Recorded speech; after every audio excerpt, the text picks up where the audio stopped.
I never thought I'd be the kind of person to end up telling a story like this, but here I am. My name is Sarah, and a little over a year ago I had one of the scariest, most disorienting experiences of my life. I'm sitting here now, alive and safe, but when I close my eyes I can still feel the damp walls of that cave pressing in on me. I can still hear the flutter of wings, and I can still taste the fear that clung to the back of my throat for hours. I want to tell you exactly what happened, not because I think I was brave, but because sometimes people underestimate the way nature can humble you in an instant. It started on a warm Saturday morning. I was traveling in Kentucky visiting some friends, and I had this idea that I wanted to do something adventurous. I had always loved hiking, and caves fascinated me, even though I hadn't spent much time in them. My friends weren't into the idea, so I ended up going alone. I Googled a few local trails and found one that mentioned a cave system not far from the main path. The warning sign said it wasn't part of the official tour route, but people often went exploring. And that was my first mistake, thinking that because people often did it, it meant it was safe. I packed a backpack with a bottle of water, a flashlight, some snacks, and my phone. I didn't tell anyone where I was going, because in my mind this wasn't supposed to be a big deal. Just a couple of hours exploring, then I'd head back into town for dinner. I remember the sky was this incredible blue, with just a few streaks of white clouds, and the air smelled like wet grass and earth. Everything about the day felt inviting. The trail itself was easy. Birds were chirping, and I passed maybe 2 or 3 families coming back the other way. Eventually, I found the narrow opening I had read about.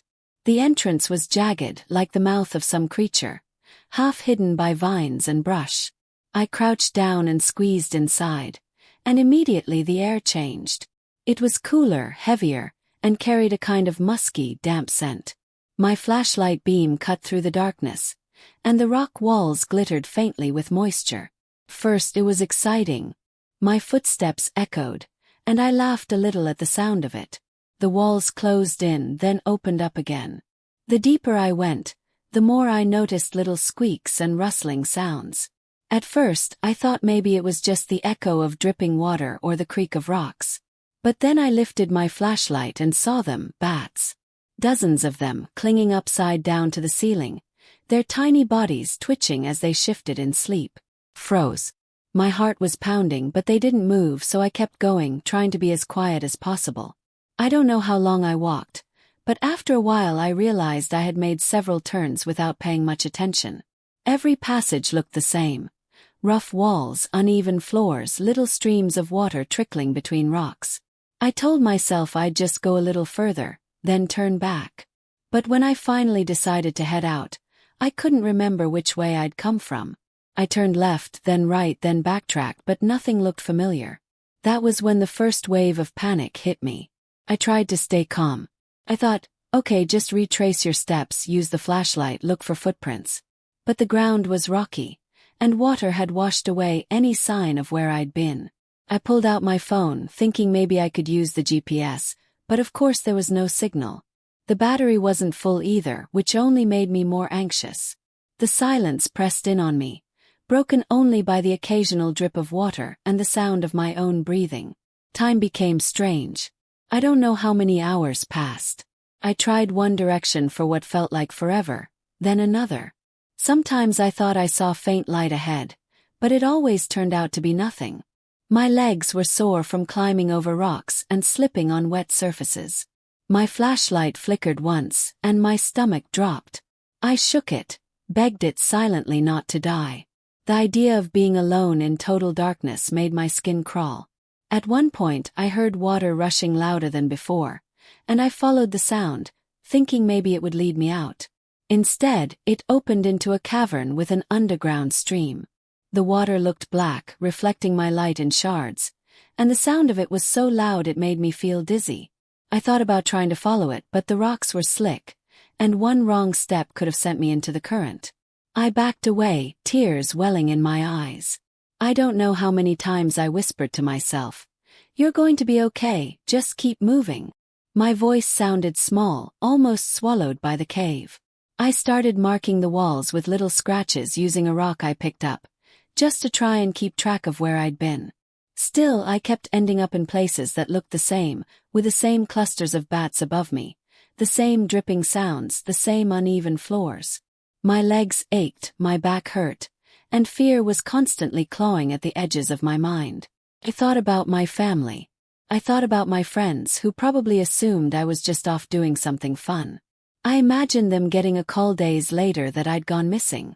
The idea made me cry harder. I don't know how long I sat there, sobbing quietly, afraid the noise might stir up the bats again. The tears felt hot on my cheeks, but the cave air made my skin cold. At some point I forced myself to move again. I told myself if I stopped, I might never start again. I crawled through tight spaces, scraping my arms and knees, feeling rocks dig into my skin. My flashlight beam caught the glint of eyes more than once. Little creatures, maybe rats or insects, watching me from the shadows. Every sound made me flinch. My heart felt like it had been in a constant state of panic for hours. Then, finally, something shifted. I turned a corner, and for the first time, I saw a faint glow that wasn't from my flashlight. It was so small I thought I was imagining it. But as I moved closer, it grew brighter. My chest tightened, and I started moving faster, stumbling over rocks, scraping my hands, but I didn't care. The glow turned into a clear patch of daylight spilling in from an opening above. It wasn't the same place I had entered, but it was an exit. Climbing out wasn't easy. The rocks were slippery, and I was exhausted. My arms shook as I pulled myself up, and more than once I thought I'd fall back down. But the sight of trees and sky above me gave me strength I didn't know I had left. Finally, I crawled out, collapsing onto the grass and sucking in the warm, fresh air like I'd never breathed before. The sunlight hurt my eyes, but it was the most beautiful thing I had ever seen. I don't know how long I lay there, staring at the sky. Eventually, I managed to get up and find my way back to the main trail. By the time I reached my car, the sun was setting, painting the sky orange and pink.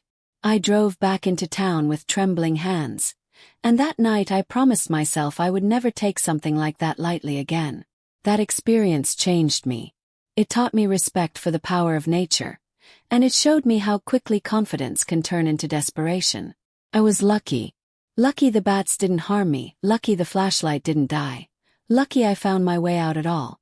Every time I think about it, I feel a shiver run down my spine. And I know now, I'll never walk into a cave unprepared again. Because once you've felt the weight of that kind of darkness, you never forget it.